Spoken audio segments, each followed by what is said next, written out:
Chapter 5, Karma Sannyas Yoga, or in other words called as the Yoga of Renunciation.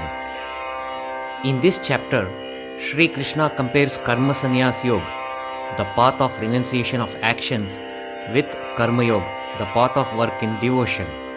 He says, we can choose either of the two paths, as both lead to the same destination.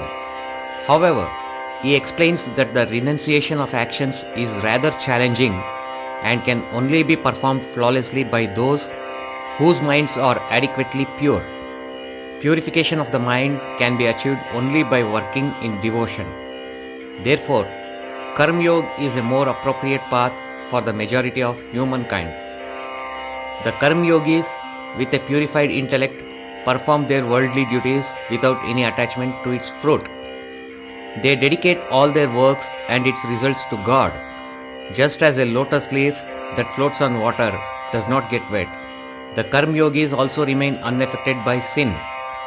They are aware that the soul resides within the body, that is like a city with 9 gates. Therefore, they do not consider themselves to be the doer nor the enjoyer of their actions. Endowed with the vision of equality, they look equally upon a Brahmin, a cow, an elephant, a dog, and a dog eater, seated in the absolute truth. Such truly learned people develop flawless qualities similar to God. The ignorant worldly people do not realize that the pleasures they strive to relish from their sense objects are the very source of their misery. However, the Karma Yogis do not get any joy from such worldly pleasures. Instead, they enjoy the bliss of God who resides inside them. Lord Sri Krishna then describes Karma Sannyas Yoga, or the path of renunciation. He says that the Karma Sannyasis control their mind, intellect and senses by performing several austerities. By shutting out all their thoughts of external pleasures, they become free from fear, desire and anger. And by including devotion to God in all their austerities, they attain long-lasting peace.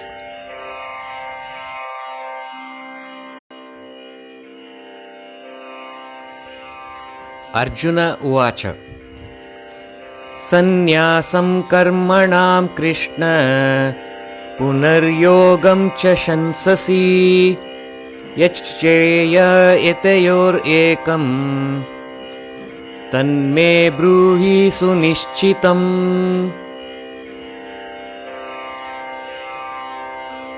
Arjuna said, O Shri Krishna, you praised Karma Sannyas, the path of renunciation of actions, and you also advised to do Karma Yoga, work with devotion.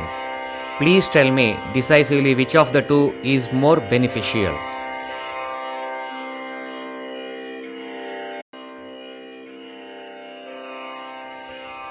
Shri Bhagavan Uvacha Sannyasa Karma Yogascha Nishreyasa Karavubau Tayostu Karma Sannyasat Karma Yogo Vishishyate.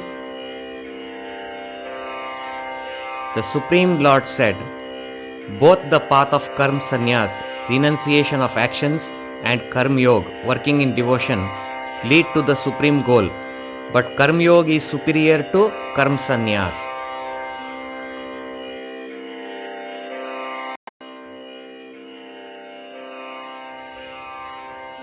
Gneyasa nitya sannyasi yo na dveshti na kankshati nirdvandvo hi mahabaho Sukam bandhat pramuchyate. The Karma Yogis, who neither desire nor hate anything, should be considered always renounced. Free from all dualities, they are easily liberated from the bonds of material energy.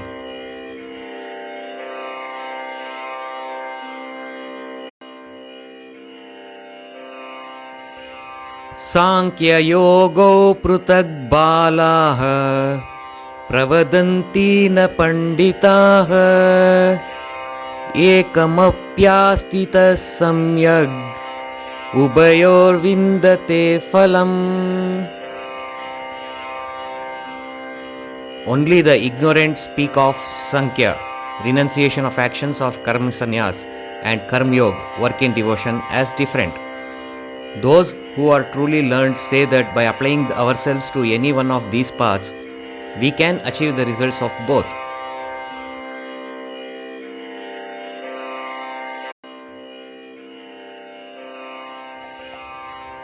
Yat Sankhye prapyate sthanam तद्योगैरपि गम्यते एकं सांख्यं च योगं च य पश्यति स पश्यति. The supreme state that is attained by means of karma sannyas is also attained by working in devotion.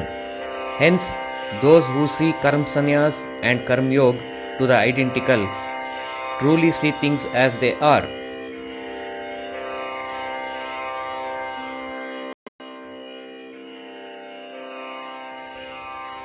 संन्यासस्तु महाबाहो दुःखम् आप्तुम् अयोगतः योगयुक्तो मुनिर्ब्रह्म न चिरेणाधिगच्छति. Perfect renunciation, karma sannyas, is difficult to attain without performing work in devotion, karma yoga. O mighty armed Arjun, but the sage who is adept in karma yoga quickly attains the supreme.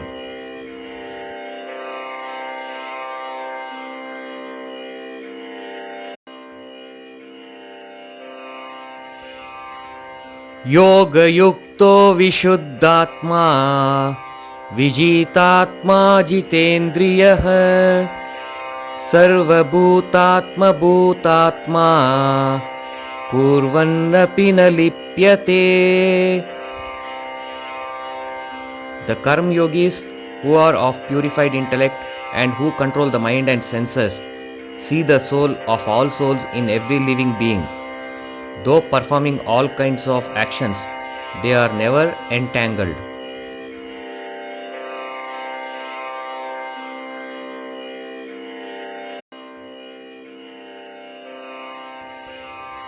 Naiva kinchit karomiti yukto manyeta tattvavit pashyan shrunvan sprushan jigran ashnan gachan swapan shvasan pralapan visrijan grahanan unmishan nimishan napi indriyani indriyarteshu vartanta iti dharayan.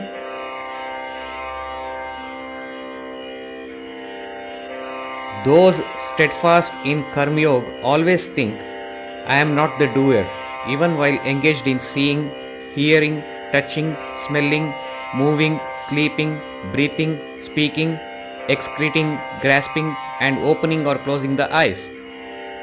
With the light of divine knowledge, they see that it is the only material senses that are moving amongst their objects.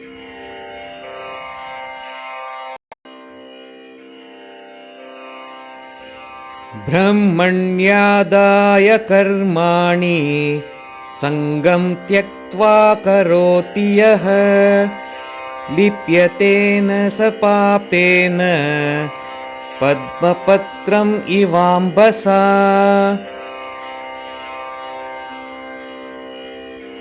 Those who dedicate their actions to God, abandoning all attachment, remain untouched by sin, just as a lotus leaf is untouched by water.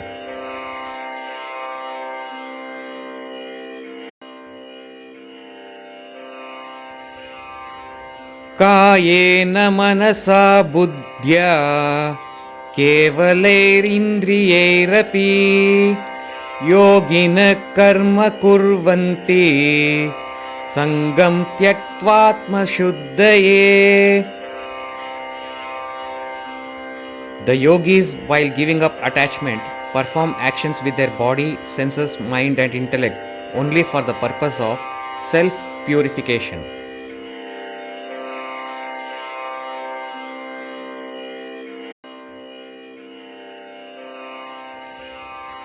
युक्तः कर्मफलं त्यक्त्वा शान्तिमाप्नोति नैष्टिकीम् अयुक्तकामकारेण फले सक्तो निबध्यते. Offering the results of all activities to God, the karma yogis attain everlasting peace, whereas those who, being impelled by their desires, work with a selfish motive become entangled because they are attached to the fruits of their actions.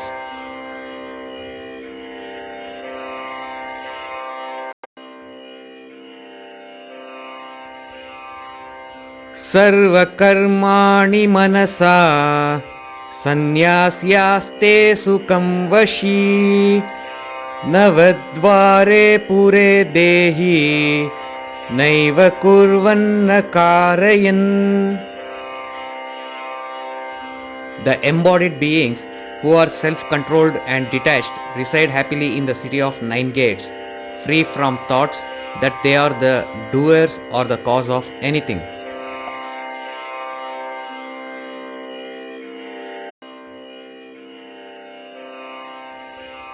न कर्तृत्वं न कर्माणि लोकस्य सृजति प्रभुः न कर्मफलसंयोगं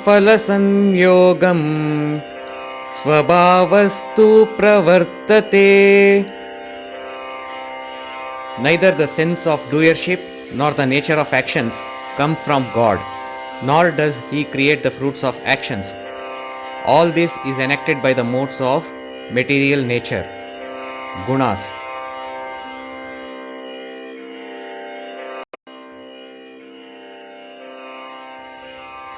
नादत्ते कस्यचित् पापं न चैव सुकृतं विभुः अज्ञानेनावृतं ज्ञानं तेन मुह्यन्ति जन्तवः. The omnipresent God does not involve himself in the sinful or virtuous deeds of anyone. The living entities are deluded because their inner knowledge is covered by ignorance.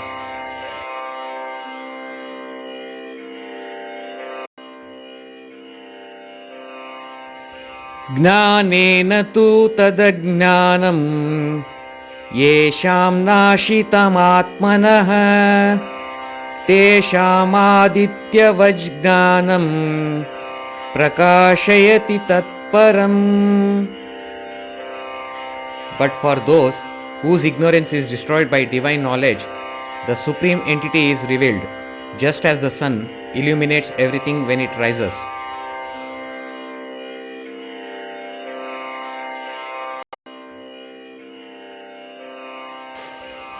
तद्बुद्धयस्तदात्मानस् तन्निष्ठास्तत्परायणाः गच्छन्त्या पुनरावृत्तिं ज्ञाननिर्धूतकल्मषाः.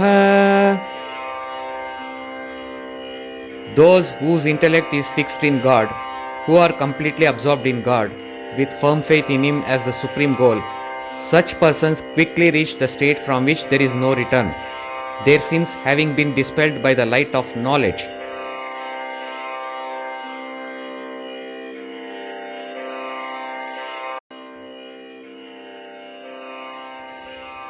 विद्या विनया संपन्ने ब्राह्मणे गविहस्तिनि शूनि चैव श्वपाके च पंडिता समदर्शिनः. The truly learned with the eyes of divine knowledge see with equal vision a Brahmin, a cow, an elephant, a dog, and a dog eater.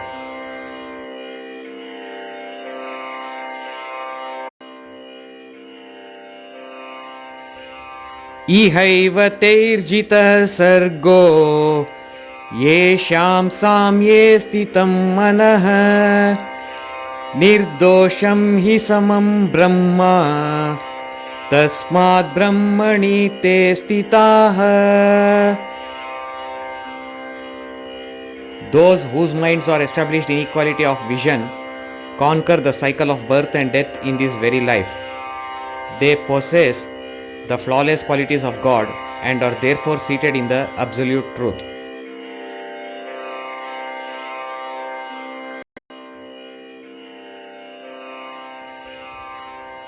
न प्रहृष्येत् प्रियं प्राप्य नोद्विजेत् प्राप्य च प्रियं स्थिरबुद्धिरसम्मुद्धो ब्रह्मविद् ब्रह्मणि स्थितः. Established in God, having a firm understanding of divine knowledge and not hampered by delusion, they neither rejoice in getting something pleasant nor grieve on experiencing the unpleasant.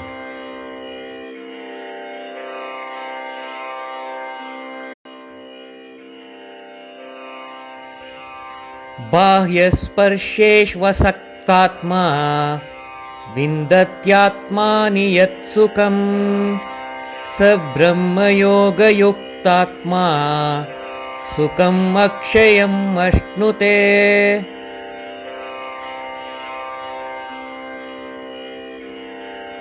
Those who are not attached to external sense pleasures realize divine bliss in the self. Being united with God through yoga, they experience unending happiness.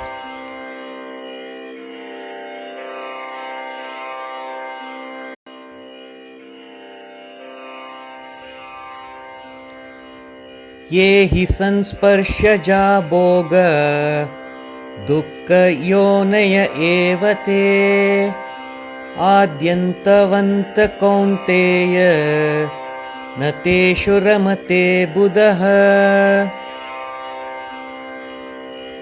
The pleasures that arise from contact with the sense objects, though appearing as enjoyable to worldly minded people, are verily a source of misery.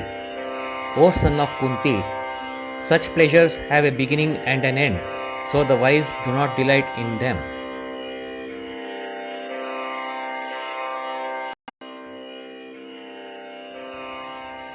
शक्नोति हैव यः सोढुम् प्राक्शरीरविमोक्षणात् कामक्रोधो भवं वेगम् स युक्त स सुखी नरः. Those persons are yogis who before giving up the body are able to check the forces of desire and anger, and they alone are happy.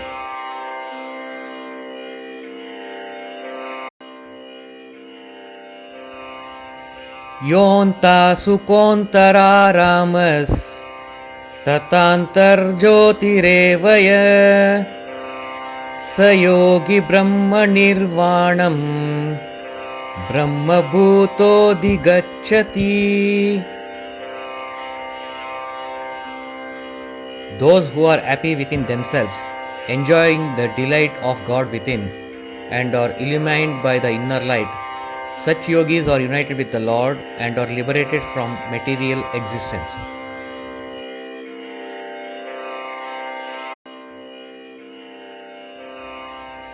लभन्ते ब्रह्मनिर्वाणम् ऋषया क्षीणकल्मषाः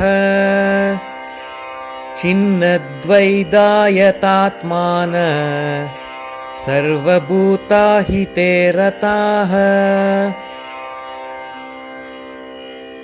Those holy persons whose sins have been purged, whose doubts are annihilated, whose minds are disciplined, and who are devoted to the welfare of all beings, attain God and are liberated from material existence.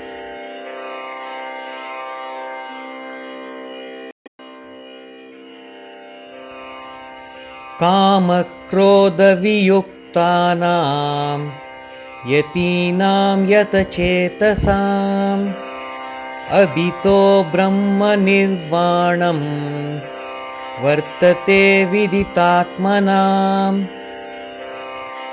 For those sannyasis who have broken out of anger and lust through constant effort, who have subdued their mind and are self-realized, liberation from material existence is both here and hereafter.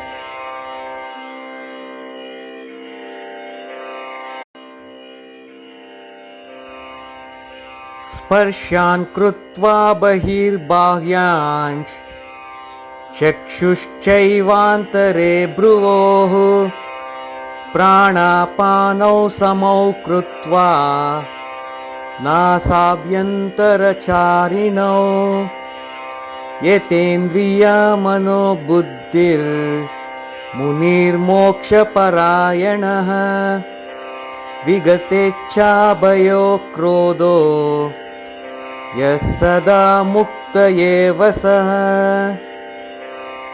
Shutting out all thoughts of external enjoyment with the gaze fixed on the space between the eyebrows, equalizing the flow of the incoming and outgoing breath in the nostrils, and thus controlling the senses, mind and intellect, the sage who becomes free from desire, fear and anger always lives in freedom.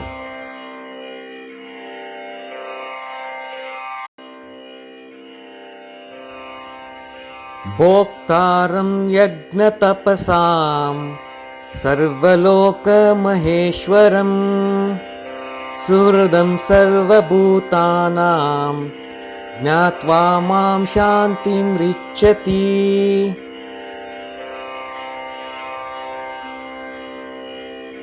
Having realized me as the enjoyer of all sacrifices and austerities, the Supreme Lord of all the worlds and the selfless friend of all living beings, my devotee attains peace.